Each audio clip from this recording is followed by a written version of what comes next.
Yes, folks, this week we're talking about Triple H's run as World Heavyweight Champion from 2002 through 2005 on Raw, the era that is lovingly referred to by fans as the Reign of Terror. It has become the starting point for all the memes and jokes and online chatter about how Triple H is a burying machine.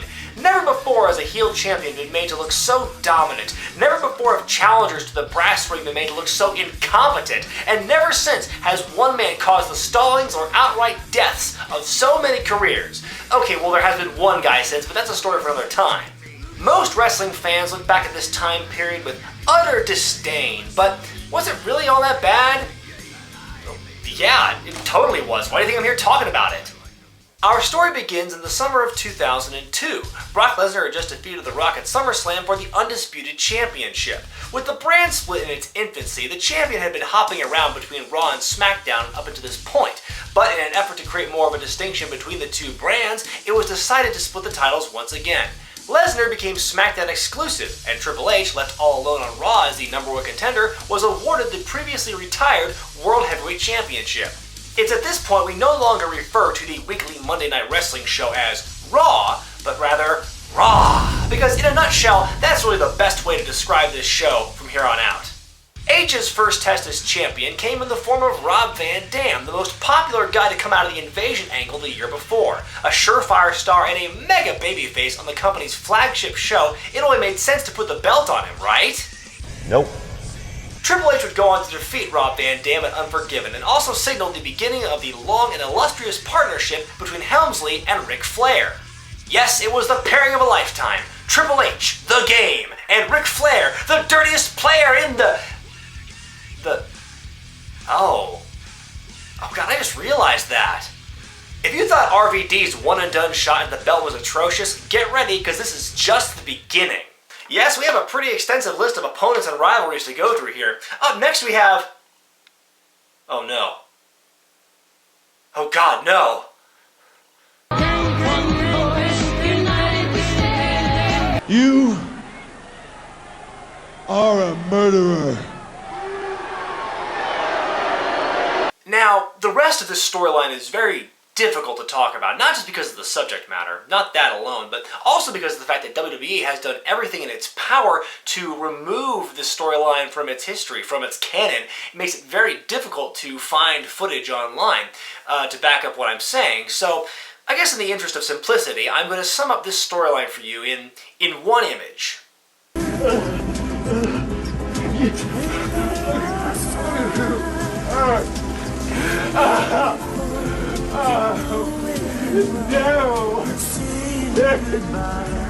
No!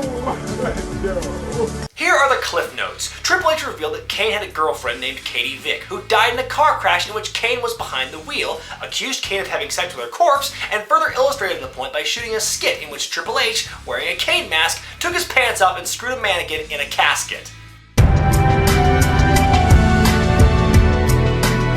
Triple H defeated Kane handily, and with the hardcore and European titles retired earlier in the year, that meant that Raw only had one champion, Triple H, and nobody else. Don't forget the tag team champions. And nobody else. The Vic angle was so tasteless, even by WWE standards, that it was quickly dropped thereafter. And thankfully, the company has had the presence of mind to never bring this storyline up again. Years ago, I had a girlfriend named Katie, but let's just say that didn't turn out so well.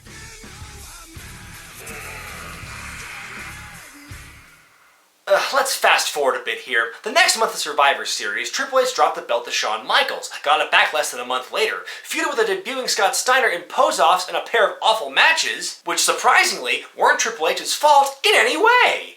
And went into WrestleMania 19 feuding with Booker T. Booker was a fast-rising star on Raw. The fans couldn't get enough of his personality, which was highlighted during his tag team run with Goldust the previous year. Booker's story was being told in a rags to riches format, as they brought up Booker's criminal past as a teenager and his road to redemption. The story was tailor-made for a championship victory at WrestleMania. But did it go that way? Nope. I'll give it a rest, Ambrose. You doesn't get to be a world champion. Because of course they did, Triple H pulled the race card to get heat against Booker T. Okay, Triple H has the pedigree. Excuse me 1 minute, I'll be right back. Just a minute. Hang on. Pedigree? Purple nothing done by the world's champion. That's a mark of a true champion, JR, when you can reach deep down in times of doubt. Okay, alright. We are back, and I'm glad that spot came up because, boy, I was really in the mood for a nosh. I think Nate's going to have a stroke. He's got the hand on it, and it's over. It's over. Yes. In 1 month, Booker T went from a potential rags to riches success story main eventer to racist joke fodder whose central nervous system had imploded due to the almighty pedigree. Fast forwarding again, Triple H spent the late spring of 2003 feuding with his bestie Kevin Nash in a pair of matches so forgettable they had to throw Mick Foley in as a ref for one of them to make it interesting. Then he spent the rest of that year feuding with Goldberg for the title. Let's see now, how did that one go again?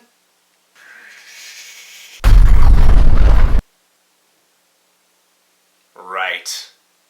The internet creamed its collective genes at WrestleMania 20 when Chris Benoit defeated Triple H and Shawn Michaels in an awesome triple threat match to win the World Heavyweight Championship, creating an unforgettable moment that, well, hey, wait a minute, that's not the right match. What happened? Did WWE record over that match with different wrestlers in the same spots at a different WrestleMania? Benoit managed to hold on to the belt for several months, even if his reign was mostly forgettable. In a precursor to the CM Punk days, Benoit was rarely the primary focus of Raw despite being its champion, and he wasn't always in the main event. His only one-on-one match with Triple H was at Vengeance, where he got an assist from Eugene. Yeah, that looks great in a resume. Benoit dropped the championship to Randy Orton at SummerSlam 2004. It was Orton's first world title, and it created an interesting dynamic, since Orton was Triple H's running buddy in Evolution. Now, everybody knew that Orton and Triple H would eventually square off for the championship, but the interesting thing was, how would that story play out? Would Orton's time in the main event slowly eat away at Triple H? Would there be dissension in the ranks of Evolution, leading up to a huge blow-off match at WrestleMania? Just how would they advance this unique storyline one night after Orton's win? Orton got curb stomped at Unforgiven the following month, and he continued to lose to Triple H in embarrassing fashion for the rest of the year. The brand split, making new stars one loss to Triple H at a time. WWE fans finally got the payoff they wanted at WrestleMania 21, although instead of Orton being the guy to break rank and knock Triple H off his perch, it was Batista whose rise to prominence only came about after the company botched Orton's main event push so badly.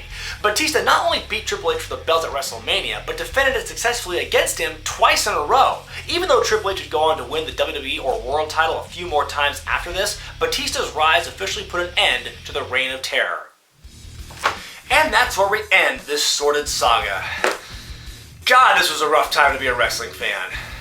There have been some boring long-term championship reigns, but none have been as frustrating to watch as Triple H from 2002 to 2005. It was laughably one-sided and predictable. Triple H would put an opponent down or delegitimize them, and then he would beat them, making him right. And the worst part is, in nearly all of his rivalries, the good guy never got his heat back. Kane, Booker T, Rob Van Dam, Scott Steiner, Goldberg, everyone was left in Triple H's dust and forced to stay there. Those who eventually won world titles like RVD and Booker T only did it years after their feud with Helmsley, and by that point the magic was long gone. In my opinion, Orton was by far the biggest victim of the Reign of Terror. He was primed to become the future of the company, only to have the rug pulled out from under him with a lackluster face turn and an abysmal run against Triple H. In fact, I believe that if the cards fell differently, Randy Orton would be the #1 guy in WWE today to John Cena and not the other way around. That's how badly they screwed up the storyline. The key to any good feud or rivalry is that at the end, no matter who wins or loses the final battle, both guys get elevated. And with the exception of Shawn Michaels, who didn't need Triple H to look good, that never happened. A lengthy run with the world title can be okay, but not when pose downs, corpse humping, and racism make up the bulk of your storylines. Think of what SmackDown was doing at this time, okay? You had Paul Heyman as the booker, Brock Lesnar was the champion, having a really good, convincing face turn. They had the friggin' SmackDown 6, okay? Well, they also had Mr. America, but that's still light years ahead of Katie Vick. There's no question that Triple H's marriage to Stephanie McMahon played a role in how strongly he was booked, but it's hard to tell just how much of an impact it actually made. It's easy to point to this as the sole reason why he became the most dominant wrestler of the decade next to Cena, but I think there has to be more to it than that. Triple H was already a main eventer before his marriage, and I think he would have stayed there for a long time, even if he weren't married to the boss's daughter. Now, in no way am I alleging that Triple H went out of his way to marry into the family to get a push, but you can't deny that his connection to the McMahons will forever tarnish his legacy as a true main eventer, and that's why this period of time was so bad to watch. Fortunately, fans won't have to worry about another McMahon getting pushed to the moon for another, 20 years or so once Triple H and Stephanie's kids grow up. And for that, I am extremely thankful. I'm Brian Zane, and I'll see you next time.